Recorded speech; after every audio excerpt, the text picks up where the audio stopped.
Hello दोस्तों, स्वागत है आप सभी का आपका अपना चैनल इस क्लासेज में। दोस्तों आज के सेशन में हम लोग टॉप VVI 42 MCQs देखेंगे क्लास 12 फिजिक्स केमिस्ट्री का।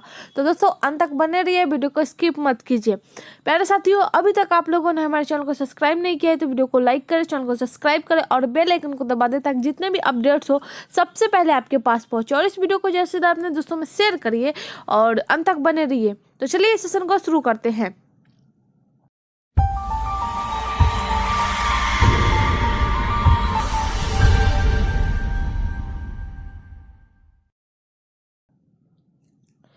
तो चलिए दोस्तों, अब हम लोग देखते हैं। तो हमारा इस सेशन में हम लोग टोटल जो है वो 42 MCQs देखेंगे। लेकिन यहाँ पे देखिए, इसमें बोला गया है कि 42 में से केवल 35 मतलब आंसर देना है, केवल 35 का ही। लेकिन हम लोग तो अभी रिवीजन कर रहे, तो हम लोग टोटल 42 MCQs देखेंगे। तो हमारा फर्स्ट क्वेश्चन है कि घोलक के 1 kg में उपस्थित घोल के मोलों की संख्या को क्या कहते हैं। इस क्वेश्चन में बोला गया कि घोलक के 1 kg में उपस्थित घोल के मूल मतलब घोल के मोलों की संख्या को क्या कहते हैं। मोलरता, मोललता, नॉर्मलता या फिर मोल प्रभाज। तो इसमें 1 kg का बारे में पूछा गया है तो मोललता बोलते हैं। ऑप्शन बी राइट हो जाएगा। अगर यहाँ पे 1 ml का होता तब मोलरता होता, लेकिन 1 kg का बोला गया है तो मोललता हो जाएगा। तो ऑप्शन बी राइट है। क्वेश्चन नंबर 2 देखिए, विद्युत अपघटन में ऑक्सीकरण एवं अपचयन होता है। विद्युत अपघटन जब होता है उसमें तो ऑक्सीकरण एवं अपचयन कहाँ पे होता है। एनोड व कैथोड पर, कैथोड व एनोड पर, केवल एनोड पर या फिर केवल कैथोड पर। तो विद्युत अपघटन में जो ऑक्सीकरण और अपचयन होते हैं वो एनोड और कैथोड पर होते हैं। तो ऑप्शन हम लोग का ए राइट हो जाएगा। क्वेश्चन नंबर 3 है कि क्रिस्टल होते हैं 4 प्रकार के, 3 प्रकार के, 7 प्रकार के या इनमें से सभी। जैसे कि हम लोग को पता है क्रिस्टल जो होते हैं वो 4 प्रकार के होते हैं। कौन कौन से। आयनिक क्रिस्टल, धात्विक क्रिस्टल, सहसंयोजक क्रिस्टल और आणविक क्रिस्टल। ये 4 प्रकार के होते हैं। तो क्रिस्टल का कितने प्रकार के होते हैं, तो 4 प्रकार के होते हैं। कौन कौन। आयनिक, धात्विक, सहसंयोजक और आणविक क्रिस्टल। तो ऑप्शन हम लोग का ए राइट हो जाएगा। क्वेश्चन देखिए 4 है, कॉपर निष्कर्षण की प्रगलन क्रिया में निर्मित धातुमल का रासायनिक संगठन है। धातुमल के रासायनिक संगठन बोला गया है तो ऑप्शन जो है वो बी हो जाएगा, FeSiO। ये जो है वो क्या है, कॉपर निष्कर्षण की प्रगलन क्रिया में जो है वो निर्मित धातुमल का रासायनिक संगठन है। तो ऑप्शन बी राइट है। क्वेश्चन नंबर 5 है, निम्नलिखित में किसका बंधन कोण सबसे अत्यधिक होता है। ऑप्शन देखिए, ऑप्शन ए में NH3, ऑप्शन बी में H2S, ऑप्शन सी में है BF3, ऑप्शन डी में CH4। तो इस क्वेश्चन का राइट जो है वो ऑप्शन सी हो जाएगा, BF3। क्वेश्चन नंबर 6 है कि हीलियम का सूत्र है, हीलियम का सूत्र जो होता है He होता है। ऑप्शन ए राइट हो जाएगा। नाइट्रोजन और ऑक्सीजन है धातु, अधातु, उपधातु या फिर कोई नहीं।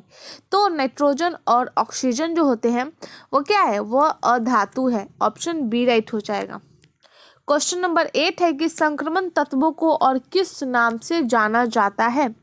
S ब्लॉक तत्व, P ब्लॉक तत्व, D ब्लॉक तत्व या फिर F ब्लॉक तत्व। तो संक्रमण तत्वों को जो है वो D ब्लॉक तत्व के नाम से जाना जाता है। ऑप्शन सी राइट हो जाएगा। क्वेश्चन नंबर 9 है कि CH3COOH का IUPAC नेम क्या है। मिथेनोइक अम्ल, इथेनोइक अम्ल, प्रोपेनोइक अम्ल या फिर मिथेनॉल। तो CH3COOH का IUPAC नेम जो हो जाएगा हम लोग का ऑप्शन बी हो जाएगा, इथेनोइक अम्ल। क्या हो जाएगा, इथेनोइक अम्ल। क्वेश्चन नंबर 10 है कि पेट में अत्यधिक अम्ल को बनने से रोका जा सकता है। 10 नंबर क्वेश्चन है कि पेट में अत्यधिक अम्ल को बनने से रोका जा सकता है। प्रत्यमैल, पीराहारी, ज्वरनाशी या फिर प्रतिजैविक। तो प्रत्यमैल हो जाएगा। ऑप्शन ए राइट हो जाएगा। नेक्स्ट क्वेश्चन देखते हैं। क्वेश्चन नंबर 11 है, निम्नलिखित में से विलयन के लिए कौन अनुशंक गुण है। प्रसारण, पृष्ठ तनाव, चालकता या फिर अर्ध आयु। तो विलयन के लिए अनुषंग गुण बोला गया है, तो अनुषंग गुणधर्म जो होते हैं वह हो जाएगा हम लोग का ऑप्शन ए प्रासरण, प्रासरण दाब, ये सब जो है वह अनुषंग गुण है विलयन के लिए, तो ऑप्शन ए राइट हो जाएगा। क्वेश्चन नंबर 12 है, वही क्वेश्चन है कि कौन अनुषंग गुण है, तो इसमें प्रासरण दाब हो जाएगा। प्रासरण, प्रासरण दाब, क्वथनांक, उन्नयन, ये सब जो है वो क्या है, अनुषंग गुण होते हैं, तो हम लोग का ऑप्शन डी राइट हो जाएगा। क्वेश्चन नंबर 13 है कि ट्विंडल प्रभाव प्रदर्शित होता है वास्तविक घोल द्वारा, कोलाइड द्वारा या इनमें से कोई नहीं। तो वास्तविक जो है मतलब ट्विंडल प्रभाव प्रदर्शित होता है वास्तविक घोल द्वारा, ऑप्शन ए राइट हो जाएगा। क्वेश्चन नंबर 14 है कि कौन द्वितीयक सेल है। द्वितीयक सेल मतलब जिसे हम लोग बार बार चार्ज कर सकते हैं, बार बार चार्ज करके उसे यूज कर सकते हैं, तो लेड स्टोरेज बैटरी जो है वो क्या है, द्वितीयक सेल है, तो ऑप्शन बी राइट हो जाएगा। क्वेश्चन नंबर 15 है कि हूप की विधि के द्वारा निम्नलिखित में से किस धातु का शोधन होता है। हूप की विधि के द्वारा पूछा गया है कॉपर, एल्युमिनियम, लोहा या फिर जिंक। तो हूप की विधि के द्वारा जो है वह मतलब किस धातु का शोधन होता है, तो इसका जो राइट आंसर हो जाएगा ऑप्शन बी एल्युमिनियम का, क्या हो जाएगा एल, ऑप्शन बी राइट हो जाएगा। क्वेश्चन नंबर 16 है कि निम्नलिखित में कौन कोलाइड घोल नहीं है, जल, दूध, गोंद या फिर धुआं। तो कोलाइड घोल नहीं है वो पूछा गया है, तो जल जो है वो क्या है, कोलाइड घोल नहीं है, ऑप्शन ए राइट हो जाएगा। क्वेश्चन नंबर 17 है कि अयस्क में उपस्थित अशुद्धि यानी गंध मतलब जो गंदगी होती है, अशुद्धि जो डस्ट जो होते हैं, अयस्क में उपस्थित जो डस्ट होते हैं उसे क्या कहते हैं, अशुद्धि को क्या कहते हैं, फ्लस्क, गैंग, स्लैग या फिर मिश्र धातु। तो इस क्वेश्चन का राइट आंसर जो हो जाएगा गैंग बोलते हैं, क्या बोलते हैं गैंग। अयस्क में जो गंदगी उपस्थित होती है, जो अशुद्धि होती है उपस्थित होती है, उसे हम लोग गैंग बोलते हैं। क्वेश्चन नंबर 18 के निम्नलिखित में से किसमें टिंडल प्रभाव नहीं पाया जाता है। चीनी के घोल में, सोने का कोलाइडी घोल में, सस्पेंशन में या फिर इमल्शन में। तो इस क्वेश्चन का राइट आंसर है चीनी के घोल में जो है वो टिंडल प्रभाव नहीं पाया जाता है। बात करें किस में पाया जाता है, तो सोने का कोलाइडी घोल में भी पाया जाता है, इमल्शन में भी पाया जाता है और सस्पेंशन में भी पाया जाता है। केवल नहीं पाया जाता तो वो है चीनी के घोल में। क्वेश्चन नंबर 19 है कि खनिज जिसे धातु का निष्कर्षण होता है क्या कहा जाता है। खनिज जिसे धातु का निष्कर्षण होता है उसे हम लोग जो है वह अयस्क कहते हैं। अयस्क जो है वह खनिज के जो धातु के निष्कर्षण होता है उससे प्राप्त होता है, तो खनिज जिसे धातु का निष्कर्षण से प्राप्त होता है उसे हम लोग अयस्क बोलते हैं, तो ऑप्शन ए राइट हो जाएगा। क्वेश्चन नंबर 20 है कि निम्नलिखित में कौन संक्रमण धातु का आयतन अनुचुंबकीय है। अनुचुंबकीय पूछा गया है तो डी जो हो जाएगा Zn2+ जो है वो क्या है, आयतन अनुचुंबकीय है। क्वेश्चन नंबर 21 है कि सिरका में कौन सा अम्ल पाया जाता है, HCOOH, ऑप्शन बी में CH3COOH, ऑप्शन सी में C2H2COOH, ऑप्शन डी में इनमें से कोई नहीं। तो 21 का जो है वो ऑप्शन बी राइट हो जाएगा CH3COOH। चलिए नेक्स्ट क्वेश्चन देखते हैं। क्वेश्चन नंबर 22 है कि K4FeCN6 में Fe का प्रसंस्करण क्या है। ये सब जो क्वेश्चन है आप लोगों ने बहुत बार प्रैक्टिस किए होंगे, तो चलिए इस क्वेश्चन का राइट आंसर देखते हैं। DS आंसर जो हो जाएगा ऑप्शन हम लोग का राइट हो जाएगा सी DS2P3। सॉरी यहाँ पे जो है वो ऑप्शन गलत दिया हुआ है, बाय मिस्टेक है, यहाँ पे हो जाएगा D2SP3, ये जो हो जाएगा हम लोग का राइट हो जाएगा। चलिए आगे बढ़ते हैं। क्वेश्चन नंबर 23 है कि ग्रिग्नार्ड अभिकर्मक तैयार करने में घोलक प्रयुक्त होता है। तो इस क्वेश्चन में दिया हुआ है कि ग्रिग्नार्ड अभिकर्मक तैयार करने में घोलक प्रयुक्त होता है, तो इसका राइट आंसर जो हो जाएगा ऑप्शन ए ईथर। ईथर जो होता है वो प्रयुक्त होता है। क्वेश्चन नंबर 24 है कि सांद्र H2SO4 में निर्जलीकरण का निम्नलिखित एल्कोहल में कौन 2-ब्यूटीन देता है। 2-मेथाइल प्रोपीन 2-ऑल, 2-मेथिल 1-प्रोपेनॉल या फिर ब्यूटेन 2-ऑल या फिर ब्यूटेन 1-ऑल। तो इस क्वेश्चन में बोला गया है कि सांद्र H2SO4 में निर्जलीकरण का निम्नलिखित अल्कोहल में कौन 2-ब्यूटीन देता है। तो इस क्वेश्चन का राइट आंसर जो हो जाएगा ऑप्शन सी ब्यूटेन 2-ऑल। क्वेश्चन नंबर 25 है कि कैल्शियम फॉस्फेट का शुष्क स्रावन देता है। कैल्शियम फॉस्फेट का शुष्क स्रावन जो है वो HCHO देता है। ऑप्शन ए राइट हो जाएगा। क्वेश्चन नंबर 26 है कि आइसोटोनिक विलयन वे है जिसके बराबर होते हैं। आइसोटोनिक विलयन वे है जिसके बराबर क्या होते हैं? प्रासंगिक, हिमांक, क्वथनांक या इनमें से सभी। तो इस क्वेश्चन का राइट आंसर जो हो जाएगा प्रासंगिक हो जाएगा। ऑप्शन ए हो जाएगा राइट। क्वेश्चन नंबर 27 है कि CH3 में एंटीसेप्टिक क्रिया का कारण है। आयोडोफॉर्म, आयोडीन मुक्त होकर निकलना, आंशिक आयोडीन और आंशिक CH3, ये इनमें से कोई नहीं। तो 27 का जो राइट आंसर हो जाएगा ऑप्शन बी हो जाएगा, आयोडीन मुक्त होकर निकलना। CH3 एंटीसेप्टिक क्रिया का कारण क्या है? आयोडीन मुक्त होकर निकलना। क्वेश्चन नंबर 28 है कि निम्नलिखित में कौन सा प्रथम पंक्ति का संक्रमण तत्व नहीं है? FeCr, Mg या फिर Ni। तो कौन प्रथम जो है वह संक्रमण तत्व नहीं है? प्रथम ग्रुप के, प्रथम वर्ग के जो है वह संक्रमण तत्व नहीं है। तो इस क्वेश्चन का राइट आंसर जो हो जाएगा ऑप्शन सी, मैग्नीशियम जो है वह प्रथम श्रेणी के संक्रमण तत्व नहीं है। क्वेश्चन नंबर 29 है कि ग्लूकोज है टाइओज, टेट्रीज, पेंट्रीज या फिर हेक्सोज। तो इस क्वेश्चन का राइट आंसर जो है वो ऑप्शन डी हो जाएगा, हेक्सोज जो है वो क्या है? ग्लूकोज है। क्वेश्चन नंबर 30 है कि पैरासीटामोल है पीराहारी, प्रतिजैविक, ए और बी दोनों या फिर इनमें से कोई नहीं। तो पैरासीटामोल जो है वो क्या है? तो इस क्वेश्चन का राइट आंसर जो है वो क्या है? प्रतिजैविक। ऑप्शन बी राइट हो जाएगा। नेक्स्ट क्वेश्चन देखते हैं। क्वेश्चन नंबर 31 है कि एल्कीन साइनाइडो के पूर्ण जल अपघटन से उत्पाद बनता है एमीन, एमाइड, एसिड या फिर अल्कोहल।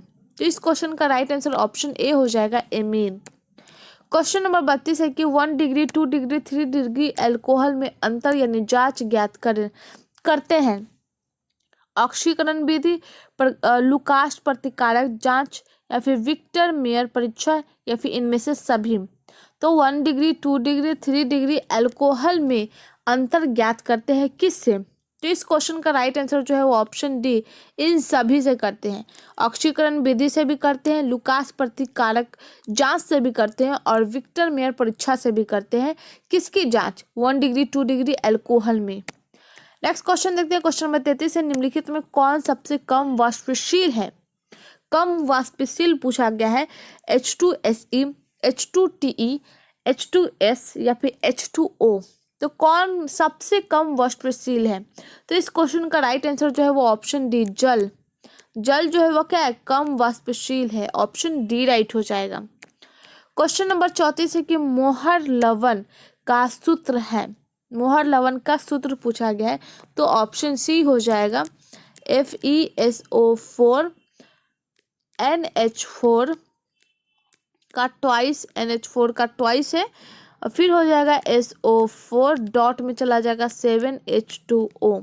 ये जो है वो राइट आंसर है। तो चलिए नेक्स्ट क्वेश्चन देखते हैं। क्वेश्चन नंबर 35 है निम्नलिखित में कौन दुर्बलतम लिगैंड का उदाहरण है? Cl-, OH-, Cn- या फिर SO2 तो इसमें सबसे निम्नलिखित में कौन दुर्बलतम लिगैंड का उदाहरण है वो पूछा गया है। तो 35 का राइट आंसर जो हो जाएगा Cl-। क्वेश्चन नंबर 36 है कि एसिड क्लोराइड से कीटोन बनाने के लिए प्रयुक्त अभिकर्मक है। एसिड क्लोराइड से कीटोन बनाने के लिए प्रयुक्त अभिकर्मक कौन सा है? गिग्नार अभिकर्मक या फिर LiAlH4 या फिर डाइमेथिल कैडमियम या फिर पेनेडिक विलियन। तो इसका जो राइट आंसर हो जाएगा ऑप्शन सी हो जाएगा, डाइमेथिल कैडमियम। ये जो है क्या है? एसिड क्लोराइड से कीटोन बनाने के लिए प्रयुक्त अभिकर्मक है। क्वेश्चन नंबर 37 है कि एनिलीन एवं एसिटाल्डिहाइड प्रतिक्रिया कर बनाते हैं, क्या बनाते हैं? कार्बाइल, एमीन बनाते हैं, नाइट्रोबेंजीन बनाते हैं, एमीन बनाते हैं, किफ्स बेस बनाते हैं। तो इस क्वेश्चन का राइट आंसर जो है ऑप्शन डी हो जाएगा। क्वेश्चन नंबर 38 है कि विटामिन सी का मुख्य स्रोत है, क्या है? नींबू तथा संतरा, केला तथा अनानास, सेब या पपीता या फिर धान तथा गेहूं। तो विटामिन सी का मुख्य स्रोत पूछा गया है कि किसके माध्यम से जो है विटामिन सी प्राप्त होता है, मिलता है। तो इस क्वेश्चन का राइट आंसर जो है वो नींबू और संतरा में जो है वो क्या है, विटामिन सी का मुख्य स्रोत है।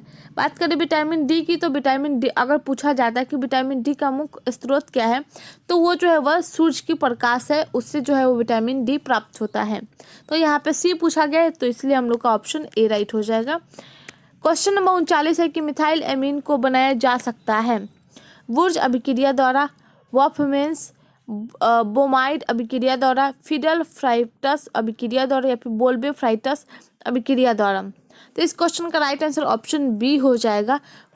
हॉफमेंस ब्रोमाइड अभिक्रिया द्वारा जो है वह मिथाइल एमीन को बनाया जा सकता है। ऑप्शन बी राइट है। क्वेश्चन नंबर 40 है कि निम्नलिखित में कौन सा संघनक बहुलक नहीं है, ग्लिप्टल, नाइलॉन 66, पीटीई या फिर डेक्रान। तो कौन संगणक बहुलक नहीं है, तो इस क्वेश्चन का राइट आंसर ऑप्शन डी है, डेक्रान जो है वो क्या है, संगणक बहुलक नहीं है। क्वेश्चन नंबर 41 है ग्लिसरॉल है एक primary alcohol, secondary alcohol, tertiary alcohol या फिर टाइहाइड्रिक अल्कोहल। तो ग्लिसरॉल क्या है, तो ग्लिसरॉल जो है वो क्या है, टाइहाइड्रिक अल्कोहल है। ऑप्शन डी राइट हो जाएगा। क्वेश्चन नंबर 42 है कि निम्नलिखित में से किसके द्वारा फॉर्मिक अम्ल एवं फॉर्मल्डिहाइड में अंतर किया जा सकता है। फॉर्मिक अम्ल एवं फॉर्मल्डिहाइड में अंतर किसके द्वारा किया जा सकता है, तो ऑप्शन डी सोडियम बाइकार्बोनेट के द्वारा जो है वह इन दोनों के बीच में डिफरेंस मतलब किया जा सकता है, अंतर किया जा सकता है। तो प्यारे साथियों, आज के लिए बस इतना ही, मिलते हैं अगले सेशन में। आई होप ये सेशन आप सबको पसंद आया है। वीडियो पसंद आया तो लाइक करें, चैनल को सब्सक्राइब करें और बेल आइकन को दबा दें ताकि जितने भी अपडेट्स हो सबसे पहले आपके पास पहुंचे। तो आज के लिए बस इतना ही, धन्यवाद।